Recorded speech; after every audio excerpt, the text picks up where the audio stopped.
Hello friends, आज की इस वीडियो में पढ़ने वाले हैं triangles on the basis of sides, यानी कि साइड्स के बेस पर ट्राइंगल के कितने टाइप होते हैं और उनकी प्रॉपर्टीज़ क्या होती है। तो इस वीडियो को एंड तक देखिए, आपकी हर एक चीज़ क्लियर हो जाएगी।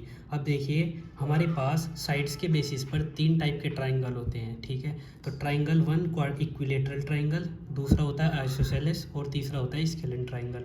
तो अब देखते हैं इनमें क्या डिफरेंस होता है और हम कैसे पता लगाएं कि कौन सा ट्राइंगल किस टाइप का है, ठीक है। तो देखिए, सबसे पहली प्रॉपर्टी बात करते हैं साइड्स की। अब देखिए, जो हमारा इक्विलेटरल ट्राइंगल होता है उसकी जो साइड्स होती है वो तीनों साइड बराबर होती है एक दूसरे को, मतलब ए सी साइड और ए बी साइड और सी बी साइड, ये तीनों साइड एक दूसरे के बराबर होगी। तो हम यहाँ पर लिख सकते हैं A B is equals to B C is equals to C A, ठीक है। अब यहाँ पर जो हमारा दूसरा ट्राइंगल होता है वो होता है आइसोसेलेस ट्राइंगल। तो इसकी क्या प्रॉपर्टीज़ होती है साइड्स के बेस पर। जो हमारा आइसोसेलेस ट्राइंगल होता है उसमें कोई भी दो साइड एक दूसरे के बराबर होगी, ठीक है। तो मैं यहाँ पर मान लेता हूँ ए बी साइड जो है वो इक्वल है ए सी साइड के, ठीक है। तो हम यहाँ पर ऐसे भी लिख सकते हैं any two sides are equal. ये हमारी प्रॉपर्टी हो गई साइड्स की, ठीक है। और ऐसे भी लिख सकते हैं, जैसे मैंने यहाँ पे माना है A B side A C side के बराबर है। अब देखिए, यहाँ पर भी प्रॉपर्टी नंबर 1 देख लेते हैं। जो हमारा स्केलेन ट्राइंगल होता है उसकी प्रॉपर्टी क्या होती है, उसकी सभी यानी कि तीनों की तीनों साइड्स एक दूसरे से के अलग होती है, कोई भी साइड बराबर नहीं होती। सपोज़ करिए ये 3 है, ये 6 है और ये 4 है, ठीक है। तो हम यहाँ पर क्या लिख सकते हैं,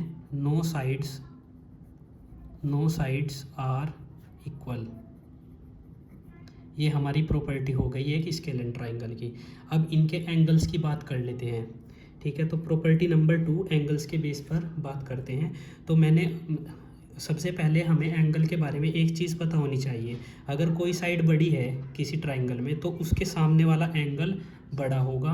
अगर कोई साइड छोटी है, मान लो ये साइड छोटी है इन सब में, तो उसके सामने वाला एंगल उस सबसे छोटा होगा, ठीक है। तो यहाँ पर देखिए, इक्विलेटरल ट्राइंगल में क्या होता है, तीनों साइड बराबर है। तो जब तीनों साइड बराबर है तो हमारे तीनों एंगल बराबर होंगे, यानी कि ए सी के सामने वाला एंगल बी, ठीक है, और ए बी के सामने वाला एंगल सी हो जाएगा, ठीक है, और सी बी के सामने वाला एंगल ए हो जाएगा। और जब हमारी तीनों साइड्स बराबर है तो हमारे तीनों एंगल भी बराबर होंगे। तो angle A is equals to angle B is equals to angle C. अब देखिए, ये हमारे तीनों एंगल कितने डिग्री के बराबर होंगे, ये होंगे हमारे 60 डिग्री के बराबर, क्योंकि हमारा जो ट्राइंगल होता है उसके सभी एंगल्स का सम कितना होता है, 180 डिग्री। यहाँ पर देखिए सम कितना होता है, 180 डिग्री। अब हमारे तीनों एंगल बराबर है, यानी कि एंगल ए बी सी बराबर है, तो यानी कि 3 से डिवाइड कर दीजिए तो वैल्यू क्या मिलेगी, 60 डिग्री। यानी कि हमारा जो हर एक एंगल होगा इक्विलेटरल ट्राइंगल में वो 60 डिग्री होगा।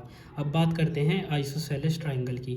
तो जैसे कि मैंने बताया था कि बड़ी साइड के सामने वाला जो एंगल होगा वो बड़ा होगा। जैसे यहाँ पर बड़ी साइड कौन सी है, हमारी सी बी बड़ी साइड है, ठीक है। तो इसके सामने वाला एंगल ए सबसे बड़ा होगा, ठीक है। तो यहाँ पर हमारे पास दो साइड बराबर है, तो यानी कि इनके आमने सामने वाले जो एंगल होंगे वो दोनों बराबर होंगे एक दूसरे के। तो ए सी के सामने वाला एंगल कौन सा हो जाएगा, एंगल बी, ठीक है। ए बी के सामने वाला एंगल कौन सा हो जाएगा, एंगल सी। तो जो हमारा एंगल सी है वो एंगल बी के बराबर होगा। तो हम यहाँ पर लिख सकते हैं angle C is equals to angle B. अब बात करते हैं स्केलेन ट्राइंगल में। तो स्केलेन ट्राइंगल में जैसे मैंने आपको बताया है, सबसे बड़ी साइड देखिए, सबसे बड़ी साइड है हमारी सी बी, तो इसके सामने वाला एंगल सबसे बड़ा होगा, यानी कि एंगल ए सबसे बड़ा होगा। तो हम यहाँ पर लिख सकते हैं angle A is greater than, ठीक है। अब देखिए, इससे छोटा एंगल कौन सा होगा, जो इससे छोटी साइड होगी, यानी कि जो हमारी 4 सेंटीमीटर की साइड है उसके सामने वाला एंगल कौन सा हो जाएगा, एंगल बी। तो इससे छोटा कौन सा हो जाएगा, एंगल बी, ठीक है। अब देखिए, इससे छोटा कौन सा होगा, जो सबसे छोटी साइड है, यानी कि ए बी साइड 3 सेंटीमीटर की है, तो इसके सामने वाला एंगल क्या हो जाएगा, एंगल सी। तो एंगल सी हमारा छोटा होगा, ठीक है। तो सबसे बड़ा एंगल ए, फिर बी, फिर सी, इस तरीके से हम इनको लिख सकते हैं।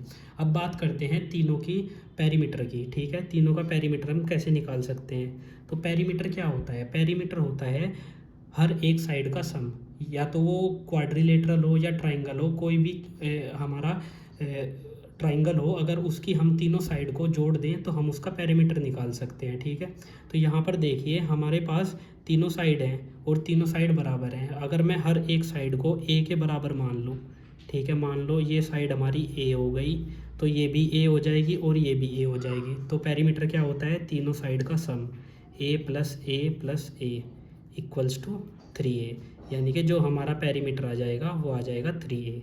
और ये किस चीज़ का है, इक्विलेटरल ट्राइंगल का। ठीक है, अब बात करते हैं आइसोसेलेस ट्राइंगल की। तो आइसोसेलेस ट्राइंगल में पेरीमीटर क्या हो जाएगा, सपोज़ करिए जो हमारी बराबर साइड है, मतलब ए बी साइड, ठीक है, इसको ए मान लीजिए, और जो ए सी साइड है ये दोनों बराबर हैं तो इसको भी ए मान लीजिए। ठीक है, जो हमारी सी बी साइड है इसको आप बी मान लीजिए। अब देखिए जब हमने इसको बी माना तो पेरीमीटर क्या आ जाएगा, पेरीमीटर क्या आ जाएगा, ए प्लस बी, यानी कि पेरीमीटर आ जाएगा 2a प्लस बी। तो हमारा जो पेरीमीटर हो जाएगा एक आइसोसेलेस ट्राइंगल का वो आ जाएगा 2a प्लस बी। तो हम इसको ऐसे लिख सकते हैं। अब देखिए, अब बात करते हैं स्केलेन ट्राइंगल की। तो स्केलेन ट्राइंगल का पेरीमीटर क्या हो जाएगा, पेरीमीटर क्या होता है, तीनों साइड का सम। तो हमारे पास तीनों साइड अलग अलग है, एक साइड को ए मान लीजिए, एक को बी मान लीजिए और एक को सी मान लीजिए। तो पेरीमीटर आ जाएगा ए प्लस बी प्लस सी। ठीक है, अब बात करते हैं यहाँ पर एरिया। हम तीनों टाइप के ट्राइंगल्स का एरिया कैसे निकाल सकते हैं। तो यहाँ पर देखिए जो एरिया होता है एक इक्विलेटरल ट्राइंगल का एरिया, बेसिकली जो हमारा नॉर्मल ट्राइंगल होता है, किसी भी टाइप का ट्राइंगल होता है, उसका एरिया क्या होता है, 1/2 इंटू बेस इंटू हाइट। ये फॉर्मूला आपने पढ़ा होगा और मेरी प्रीवियस वीडियोस में भी है। पर इक्विलेटरल ट्राइंगल का एक फॉर्मूला है जो कि प्री डिफाइन है, ठीक है, कैलकुलेटेड है। तो वो क्या होगा, area is equals to √3/4a²। हम इसको ऐसे लिख सकते हैं, ये एरिया होता है हमारा इक्विलेटरल ट्राइंगल का। अब देखिए हम यहाँ पर इक्विलेटरल ट्राइंगल में एक चीज़ और निकाल सकते हैं। हम यहाँ पर इस फॉर्मूले से हम हाइट कैलकुलेट कर सकते हैं इक्विलेटरल ट्राइंगल में।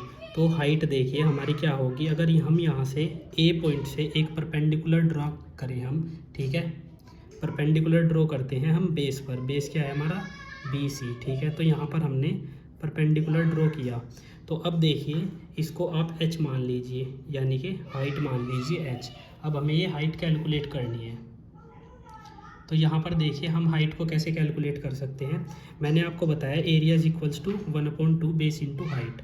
तो 1/2 इंटू बेस हमारा क्या हो जाएगा, बेस हो जाएगा हमारा a, यानी कि CB।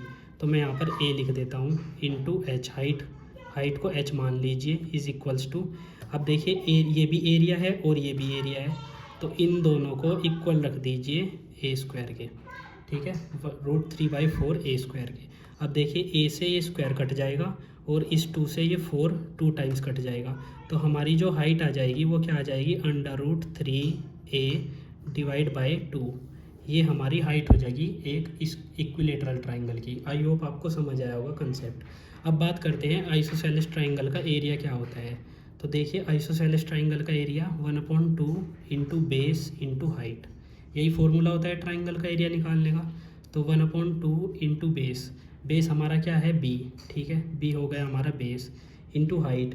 ठीक है, तो हाइट क्या हो जाएगी हमारी यहाँ पर h मान लेते हैं हाइट को। तो इसी तरीके से यहाँ पर भी हमारे पास कैलकुलेटेड फार्मूला होता है।